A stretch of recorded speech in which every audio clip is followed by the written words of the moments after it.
우리 앞이 좌우에 계신 분들 인사드리겠습니다. 축복하고 사랑합니다. 코로나가 더욱 기성을 사실 지금 부리고 있습니다. 많은 사람들이 그 헌신 가운데 백신이 개발되었고 지금 접종을 하고 있는 가운데 있지만 델타 변이라는 이 변종이 생겨서 또 여전히 많은 사람들이 감염을 당하고 고통당하고 또한 심지어는 죽음에 이르기까지 합니다. 전 세계적으로 지금 코로나로 인하여 감염된 사람이 한 2억 명 정도가 된다 합니다. 또한 지금 한 410만 명에서 한 450만 명이 이 코로나 때문에 생명을 잃었습니다. 지금도 전 세계적으로 이 델타 변이로 인해서 다시 확진자가 늘어나고 있습니다. 한국에서도 매일 지금 뉴스를 보면 1,500명에서 2,000명 사이에 넘는 확진자가 생겨서 4차 대유행이라고 지금 이야기하고 있습니다. 이런 현실, 이 일들이 왜 우리 시대에 일어났을까요? 옛날 같으면 이런 일들은 사실 어떻게 생각했겠습니까? 어쩌면 이런 일들은 그냥 다 하늘의 뜻이겠거니와 또 알지 못하는 신을 믿는 사람들은 다 이 모든 것들이 신의 뜻으로 아마 생각했을 겁니다. 질병이 무엇인지도 모를 때 또 이 질병을 어떻게 해야 될지 모를 때는 모든 것들이 하늘의 뜻이거나 아니면 신의 뜻으로 여겨서 이 모든 것들을 담담히 받아들이거나 아니면 하늘을 원망하고 자기가 믿는 알지 못한 신들을 원망하며 그렇게 아마 지냈을 것입니다. 그런데 지금 오늘날 우리 시대는 이 현대인들은 사실 그렇지 않다는 겁니다. 코로나도 정복할 수 있다고 생각하면서 이 백신을 만들고 있고 개발하고 있지 않습니까? 이런 배경은 사람들이 가지고 있는 자신의 운명이 자신이 결정할 수 있다는 그러한 생각을 가지고 있기 때문입니다. 얼마든지 나의 인생과 내 삶을 내가 원하는 모습으로 내가 열심히 노력한다면 살아갈 수 있다고 생각하는 것이 바로 이 시대의 사람들의 가지고 있는 기본적인 생각입니다. 쉽게 이야기하면 우리는 하나님이 우리의 주인으로서 이렇게 믿음으로 살아간다 하지만 세상은 하나님이 아니라 내가 내 삶의 주인이 되어서 내가 내 힘으로 살아간다고 생각한다는 겁니다. 옛날에는 우리 조선시대에도 종으로 태어나면 그냥 종으로서 평생을 살아야 했었습니다. 양반으로 태어나면 또 양반으로 평생 살아야 했지 않습니까? 그런데 지금은 이런 구별들이 사실 사라졌습니다. 자신의 인생이 어떠할지라도 노력하면 성공할 수 있다고 생각하는 시대에 사실 우리가 살고 있다는 겁니다. 그러다 보니 사람들은 자신이 이 운명의 주인이 되어서 내 인생은 나의 것이라 하고 힘차게 살아갑니다. 그러나 인간들이 그렇게 무엇을 질병을 하나씩 정복한다 하고 지금 코로나의 이 백신을 만들어 간다 할지라도 그렇게 살아간다 할지라도 사실 죽음이라는 이 문제는 우리의 힘으로 어떻게 할 수가 없다는 겁니다. 결국 자신이 인생의 주인이 되어서 열심히 노력하고 개척하고 힘을 다하여 살아간다 할지라도 마지막에 이 죽음만큼은 그 누구도 어떻게 할 수가 없습니다. 사실 태어난다는 것, 사람이 태어난다는 것 또한 자신의 의지로 태어난 사람이 없지 않습니까? 마찬가지로 죽음도 내가 죽고 싶지 않다 한다고 해서 죽지 않는 것이 아니더라는 겁니다. 과학이 발달하고 의학이 발전하면서 사람들의 평균 수명이 사실 많이 늘어나고 있습니다. 그러나 그렇지만 결국에는 우리 모든 인생에는 죽음은 피할 수 없는 관문인 겁니다. 도저히 이해할 수 없고 어찌할 수 없는 이 죽음이라는 현실 앞에서 사실 사람들은 과학이 더 발달하고 의학이 더 발달해도 죽음을 어떻게 할 수 없다는 이 문제 앞에서 어쩌면 우리는 더 겸손해야 하고 낮아져야 한다고 생각할 수 있는데 오히려 사람들은요, 출생, 아기를 태어나는 그 시점이나 또한 사망을 마음대로 조절해 보겠다고 더 많은 예산이나 돈을 들여서 사람의 유전자를 지금 연구하고 조작하고 있지 않습니까? 이런 세상에 사실 지금 우리가 살고 있습니다. 성도가 이 세상에 있는 겁니다. 그런 성도들은 이 세상에서 내 삶의 주인이 내가 아니라 하나님인 것을 고백하며 믿음으로 우리는 산다고 이야기하는 겁니다. 성경에서는 분명히 우리의 살고 죽는 것이 우리의 의지와 우리의 선택과 우리의 노력이 아니라 철저하게 그 모든 것들이 하나님 안에 달려 있다고 우리에게 가르쳐주고 있고, 우리는 이 성경의 가르침을 믿으며 살고 있는 자들입니다. 오늘 이 성경의 말씀은요, 여호와께서 모세에게 다시 한번 그 백성들에게 유월절과 무교절에 대하여 반복해서 12장에서 계속해서 유월절과 무교절에 대하여 지금 13장에 다시 한번 더 반복해서 말씀하고 있는 것입니다. 우리 13장 2절 말씀 우리 한번 함께 읽겠습니다. 이스라엘 자손 중에서 사람이나 짐승을 막론하고 태에서 처음 난 모든 것은 다 거룩히 구별하여 내게 돌리라. 이는 내 것이니라 하시니라. 아멘. 하나님께서 무엇이라고 말씀합니까? 사람이나 짐승의 처음 난 모든 것은 하나님의 것, 내 것이라고 지금 말씀하고 있습니다. 그래서 짐승 중에서 하나님은 양이나 염소를 하나님께 드릴 수 있는 이 생축, 살아있는 생축은 여호와께 희생 제물로 드리게 하셨지만 낙이나 말, 다른 짐승들은 드릴 수 없으니까 동일하게 그것이 이 어린 양, 아니면 어린 양이나 그 염소에 대속해서 드려야 된다고 말씀하셨던 것입니다. 그런데 대속할 양이 없으며 우리가 읽었던 것처럼 그 목을 꺾어서 어떻게 합니까? 죽이라고 성경은 이야기하고 있더라는 겁니다. 이것을 본다면요, 나귀의 운명조차 어떻습니까? 대속할 양이 있는지 없는지에 따라 달려 있다는 것입니다. 나귀가 얼마나 튼튼하고 멋진가, 얼마나 잘생겼는가, 그것과는 전혀 상관이 없더라는 겁니다. 이 나귀의 운명조차, 그 짐승의 운명조차도 대속할 양이 있는가 없는가에 따라 이 나귀의 삶을 결정하게 된다고 지금 성경은 말씀하고 있습니다. 이것이 바로 유월절 밤에 그 어린 양의 피를 문설주와 임방에 바른 집에서 사람만이 아니라 그 생축 또한 그곳에 있을 때 죽지 않았다는 것을 우리에게 가르쳐주고 있습니다. 출애굽기 4장 22절과 23절 말씀 우리 한번 함께 읽겠습니다. 너는 바로에게 이르기를 여호와의 말씀에 이스라엘은 내 아들 내 장자라. 내가 내게 이르기를 내 아들을 보내주어 나를 섬기게 하라 하여도 내가 보내주기를 거절하니 내가 내 아들 내 장자를 죽이리라 하셨다 하라 하시니라. 아멘. 하나님께서 모세를 바로에게 보내면서 자신의 장자를 이스라엘 백성도로 삼아서 이 백성을 통하여 하나님을 섬기겠다고 분명히 말씀을 전했습니다. 하나님은 이렇게 이스라엘을 장자 삼기 위하여 장자 만들기 그 계획을 진행하고 계신 겁니다. 이스라엘 백성들이 출애굽한 것은요, 자기들이 이 나귀처럼 멋지고 잘나서 그런 것이 아니라 철저하게 하나님의 은혜였고, 하나님께서 이 조상인 아브라함과 맺은 그 언약을 기억하셨고 430년 동안 하나님께서 그 기다렸던 시간을 통하여 하나님 나라에 하나님의 백성 삼고자 하나님은 이렇게 은혜를 베푸셨던 겁니다. 이 백성들이 살아난 것은 바로 마지막 10번째 재앙의 장자 죽음에 의하여 하나님께서 어린 양을 대속해라, 유월절 밤, 여호와의 밤을 지키라는 그 말씀에 순종한 자들만이 살아났었고, 그 여호와의 밤에 그 유월절 어린 양의 피가 발려있는 그 안에 있는 가축들만 생존을 유지했다는 겁니다. 이스라엘도 만약 어린 양의 유월절 밤이 아니었다면 그들 또한 어떻게 됐겠습니까? 애굽의 사람들처럼, 애굽이 가지고 있던 그 가축처럼 그 처음 난 모든 것들은 바로 죽게 될 운명이었다라고 우리에게 말씀하고 있는 겁니다. 이러한 이스라엘 백성들이 하나님의 은혜 가운데 여호와의 밤이 지나 여호와의 군대가 되기 위하여 그들에게 이 유월절과 무교절에 대한 이 일들을 그들이 기억하지 못한다면 그들이 어떻게 애굽을 나오게 되었는가에 대한 그 여호와의 군대라는 하나님께서 이 언약을 통하여 새롭게 그 백성들에게 부여하신 그 정체성을 그들은 잊지 않고 기억해야 한다는 겁니다. 하나님은 이 이스라엘 백성들이 하나님의 백성이라는 것, 이 정체성을 기억하기 위하여 지금 두 가지를 지키라고 말씀하는데 그 첫 번째가 바로 무교절입니다. 출애굽기 13장 9절 말씀 우리 한번 함께 읽겠습니다.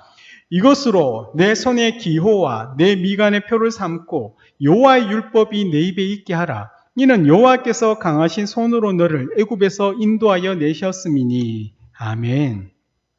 이 무교절 예식 또한 이스라엘 백성들이 뭡니까? 손의 기호와 미간의 표를 삼아서 여호와의 율법이 내 입에 있게 하라고 분명히 이야기하고, 또 이것은 단순히 그 당시에 출애굽한 그 백성들만에게 허락한 그 규례가 아니고요, 그 자녀들에게도 부지런히 가르쳐야 될 그 규례였더라는 겁니다. 그래서 손목에 메고 미간의 표를 삼아서 그 삶 전체 일상생활 속에서도 이 하나님이 너희를 인도하시기 위하여 하셨던 일들을 절대 잊지 말라고 말씀하시는 겁니다. 이 유월절의 그 의미를 평생 또한 자녀들에게도 가르쳐서 기억해야 하는데, 예수님의 당시에 그 유대인들은요, 이 유월절을 지켰는데 어떻겠습니까? 그 유월절이 가지고 있는 근본 정신을 잊어버리고 단순히 율법의 조문처럼 문자적으로만 그 유월절의 어린 양을 잡아서 예루살렘 성전에서 드렸던 그 일들을 통하여 그들은 오히려 하나님께 징계를 받게 되었더라는 겁니다. 이 두 번째 처음 난 것을 바로 뭡니까? 두 번째는 대속하라는 겁니다. 출애굽기 13장 12절 말씀 우리 한번 함께 읽겠습니다. 너는 태에서 처음 난 모든 것과 내게 있는 가축의 태에서 처음 난 것을 다 구별하여 여호와께 돌리라. 수컷은 여호와의 것이니라. 사람이나 짐승이나 하나님은 처음 난 모든 것을 구별하여 여호와께 드리라고 이야기를 합니다. 그리고 나서 13절과 16절 길게 이렇게 이야기합니다. 나귀의 첫 새끼는 다 어린 양으로 대속할 것이요, 그렇게 하지 아니하려면 그 목을 꺾을 것이며, 내 아들 중 처음 난 모든 자는 대속할지니라. 후일에 내 아들이 내게 묻기를 이것이 어찌 됨이냐 하거든 너는 그에게 이르기를 여호와께서 그 손의 권능으로 우리를 애굽에서 곧 종이 되었던 집에서 인도하여 내실세 그때 바로가 완악하여 우리를 보내지 아니하며 여호와께서 애굽 나라 가운데 처음 난 모든 것은 사람의 장자로부터 가축의 처음 난 것까지 다 죽이셨으므로 태에서 처음 난 모든 수컷들은 내가 여호와께 제사를 드려서 내 아들 중에 모든 처음 난 자를 다 대속하리니 이것이 내 손의 기호와 내 미간의 표가 되리라. 이는 여호와께서 그 손의 권능으로 우리를 애굽에서 인도하여 내셨음이니라 할지니라 라고 분명히 다시 한번 말씀하고 있다는 겁니다. 짐승과 사람을 어떻게 대속할지 하나님은 길게 다시 한번 13절과 16절을 통하여 구체적으로 말씀하시는 겁니다. 이러한 대속도 역시 어떻게 하랍니까? 자녀들에게 가르쳐라고 합니다. 출애굽의 이 6월절 밤을 다시 한번 그 백성들에게 이야기하는 겁니다. 바로가 완악하여 그들이 장자를 칠 때 어린 양의 피를 바른 그 이스라엘들은 안전함을 누리고 살아났다는 것을 다시 한번 하나님을 말씀하는 겁니다. 그러므로 그 장자는 여호와의 것으로 구별되어야 된다고 말씀하시고 이것을 손에 또 미간에 붙여서 기억하라고 합니다. 하나님께서 이것이 얼마나 중요하냐면 그 손에 미간에 붙여서 네가 어디를 가든지 무엇을 하든지 이것을 기억하라고 하신다는 것을 우리는 잊지 말아야 합니다. 왜냐하면요, 이것이 이처럼 중요한 이유가 이것이 바로 이스라엘 백성들이 살고 죽는 유일한 방법이기 때문입니다. 이 여호와의 밤의 진화, 이 장자가 대속되었다는 이것이 그 이스라엘 백성들이 출애굽한 후에 약속의 땅 가나안 땅에 들어가서 하나님 나라를 이루고 하나님의 백성이 되어서 온 세상에 하나님께서 살아계심과 하나님께서 온 세상을 구원하고자 하는 그 놀라운 사명들을 이 이스라엘에게 허락하셨는데 이 이스라엘 백성들이 하나님께 불순종하고 우상을 섬기면서 나라가 나뉘어지고 먼 훗날에 그 이방 민족에 가여 멸망당했다는 이 사건이 어디서 시작됐느냐 하면요, 바로 이들이 이 여호와께서 이 백성들을 6월절에 이 밤을 통하여 구속한 이 장자의 대속에 대한 이 사건들을 그들은 잊어버렸기 때문이라는 겁니다. 이 6월절의 장자 대속을 잊어버리면요, 이스라엘 백성들은요, 하나님의 장자가 될 수가 없었던 겁니다. 이스라엘과 우리에게 무교절과 처음 난 모든 것의 대속을 통하여 하나님께서 말씀하시는 것이 바로 무엇입니까? 하나님의 그 권능의 손으로 정말 이스라엘 백성들을 애굽에서 인도하셨던 것처럼 저와 여러분을 죽을 수밖에 없는 그 죄에서 인도하여 내셨음을 결코 잊지 말라고 우리에게 이야기하고자 하시는 겁니다. 하나님께서 죽음 가운데서도 우리를 지키시고 보호하셨다며 코로나나 그 질병과 여러분의 이 땅 가운데 살아가면서 염려하고 근심하는 일들, 가족의 이 아픔의 일들이나 또한 기도 제목의 일들이나 자녀의 문제들 또한 그것을 염려하거나 근심하지 말라고 우리 하나님 우리에게 말씀하고 있다는 겁니다. 우리가 그렇게 근심하지 말고 그것을 위하여 염려하지 말아야 될 이유가 무엇입니까? 하나님께서 이 6월절 예식 전에 그 애굽에 있는 백성들을 출애굽하기 위하여 행하셨던 놀랄 기적 같은 일들, 그 권능의 일들과 그 손이 지금 우리를 덮고 있다는 것을 너희가 기억한다며 하나님께서 너희를 구속하기 위하여 그 장자의 대속에 한 그 일들을 너희가 순종하여 그 어린 양의 피를 그 문설주와 일방에 발렸다며 너희가 예수 그리스도의 그 보혈이 나를 위하여 흘리셨다는 그 사실을 너희가 믿는다며 그 죽음도 이기게 하신 하나님께서 우리의 모든 것들을 책임져 주신다는 것을 우리에게 말씀하고자 하시더라는 겁니다. 그런데 저와 여러분들이 이 땅에 살아가는 성도가, 교회가 그 주님의 십자가를 잃어버리면 어떻게 됩니까? 우리 또한 죽을 수밖에 없는 죄인이란 사실을 우리는 기억하지 못하게 되더라는 겁니다. 십자가의 이 사건은요, 우리가 죽을 수밖에 없는 죄인이었지만 그런 우리를 위하여 하나님의 어린 양이신 예수 그리스도께서 이 땅에 내려오셔서 우리를 위하여 십자가에 달려 죽으셔서 그 대속으로 우리가 하나님의 장자, 하나님의 아들일 딸이 되었다는 사실을 우리가 기억하게 되는 그 사건이 바로 십자가의 사건인 겁니다. 우리에게서 가장 중요한 것이 그 십자가 사건인데 우리는 그것을 잊어버리면서 어느 순간 교회를 섬기며 교회를 봉사하며 세상 속에 나가서 믿음으로 산다고 구제와 헌신하는 것들로 통하여 우리는 그 예수의 십자가 사건을 대신하려고 하는 그런 모습으로 우리가 있더라는 겁니다. 내가 교회에서 이렇게까지 헌신하며 내가 교회를 위하여 이렇게까지 했는데 내가 세상을 향하여 가난한 자를 위하여 이웃을 사랑하라는 그 말씀에 의하여 내가 이렇게까지 나의 것들을 세상을 향하여 내놓았는데 그렇게 나아가며 그 십자가 사건으로 말미암아 내가 지금 이 자리에 있는 것을 잊어버리며 무엇입니까? 그 이스라엘 백성들이 그 6월절 그 밤의 그 의미를 잊어버리고 매년 절기가 되어서 예루살렘 성전에가 그 어린 양을 잡는 그 율법의 말씀만을 따라 살아간다는 것.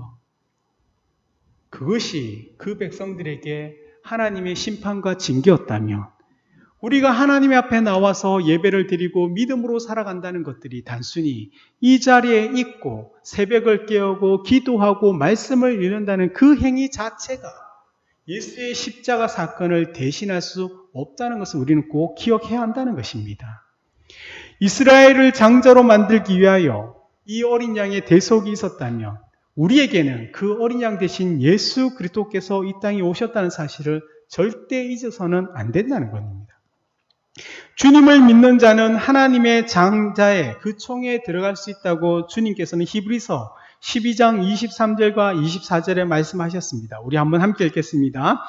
하늘에 기록된 장자들의 모임과 교회와 만민의 심판자이신 하나님과 및 온전하게 된 의인의 영들과 새 언약의 중보자이신 예수와 및 아벨의 피보다 더 나은 것을 말하는 뿌린 피니라. 아멘. 우리가 하나님의 장자, 하나님이 다스리시는 그 나라에 들어갈 수 있고 참여하게 된 것은 오직 새 언약의 중보자 되신 우리 주 예수 그리스도의 그 피로 인한 것임을 절대 잊으셔서는 안 된다는 겁니다. 사랑하는 여러분들이 우리는 주님을 믿음으로 또한 그 양자, 하나님의 자녀가 되는 것이 단순히 내가 예수를 믿었다. 맞습니다. 그러나 그 믿음 뒤에는 이미 우리 주님께서 이 땅에서 십자가로서 그 어린 양의 피를 뿌린 그 사건이 있기 때문에 우리가 그 사건을 믿기 때문에 하나님의 양자가 되었고 자녀가 될 수 있던 것이지 그 십자가 사건이 없이 그 누구도 하나님의 백성과 하나님의 자녀가 될 수가 없다는 겁니다. 사랑하는 여러분들이 이 사실을 매일 매 순간 잊지 않고 살아갈 수 있는 방법이 무엇입니까? 바로 끊임없이 그래서 말씀을 읽고 또한 말씀을 들어야 한다는 겁니다. 말씀을 들여다보면 이 이스라엘 백성들의 그 죄악 가운데서도 하나님께서 이 백성들을 사랑하셨고 그 백성들을 구원하고자 하셨던 것들이 바로 하나님께서 그 언약으로 이 백성들을 그 유월절 가운데 하나님 백성 삼으셨던 그 사건들이 있었기 때문이라는 겁니다. 말씀을 통하여 죽을 수밖에 없는 이 죄인을 하나님께서 이처럼 사랑하여 주셨던 이유가 바로 우리 주 예수 그리스도께서 이 땅 가운데 성부 하나님의 그 마음을 아셔서 당신의 생명을 우리를 위하여 십자가의 대속으로 십자가에 죽을 수밖에 없는 우리를 그 자리에서 내리시고 우리 대신 주님이 그 십자가에 달려 죽으심으로 우리가 구원을 얻었다는 그 사실을 우리는 말씀을 읽고 말씀을 들으면서 다시금 기억하고 깨달아 가더라는 겁니다. 정말 이 성경을 사랑하지 않는다면 우리도 어느 순간에 이 이스라엘 백성들처럼 그 유월절의 그 밤을 잊어버리며 그 하나님의 구름 기둥과 불 기둥과 그 기적 같은 일들로 그 적과 꿀이 흐르는 그 약속의 땅에 들어갔지만 그들은 그곳에서 하나님을 잊어버리고 그 가나안 족속과 연합하여 그들을 우상을 섬기면서 그 이방 문화를 따라 살아가 결국에는 하나님께 심판받는 그 백성이 되었다는 사실을 우리는 성경을 통하여 보지 않습니까? 이 말씀을 통하여 우리가 다시 한번 이 십자가의 사건이 우리에게 얼마나 큰 은혜의 사건인 것과 이 십자가를 통하여 우리가 하나님의 구원받은 백성이 되었고 자녀가 되었다는 것, 이 십자가의 사건을 통하여 죽음을 우리가 이기게 하셨던 주님이 이 땅에 살아가며 필요한 그 모든 것들을 챙겨주신다는 사실을 믿지 않는다면 세상이 저와 여러분을 보면서 하나님을 보지 못하게 될 것이고 우리 주님은 지금도 살아 우리와 함께하고 계심에도 불구하고 우리가 그것을 의심하며 살아간다고 세상은 판단하며 하나님이 없다고 하나님이 보이지 않기 때문에 없다고 세상은 말하게 될 것이라는 겁니다. 사랑하는 여러분들이 이 말씀을 통하여 정말 다시 한번 주님의 그 사랑과 그 은혜를 기억하며 그 말씀을 통하여 여러분의 그 마음의 중심을 굳건히 세워서 죽음도 이기게 하셨던 우리 하나님께서 지금 이 땅 가운데 일어나서 이해가 되지 않는 그 모든 사건들 가운데서도 하나님의 그 일하심과 하나님의 뜻하심이 저와 여러분의 삶과 여러분의 가정과 우리 교회에 있다는 것을 꼭 기억하시면서 여전히 주님을 신뢰하며 우리 하나님은 신실하시고 실패하지 않는 분인 것을 우리가 깨닫고 우리 하나님께서 우리에게 주신 이 하루하루의 삶을 최선을 다하여 성실하게 이웃을 사랑하면서 섬기면서 나아가는 여러분의 삶이 되기를 예수님의 이름으로 축복드립니다. 그런 우리 사랑하는 남산교회가 되기를 주의 이름으로 축복드립니다. 아멘.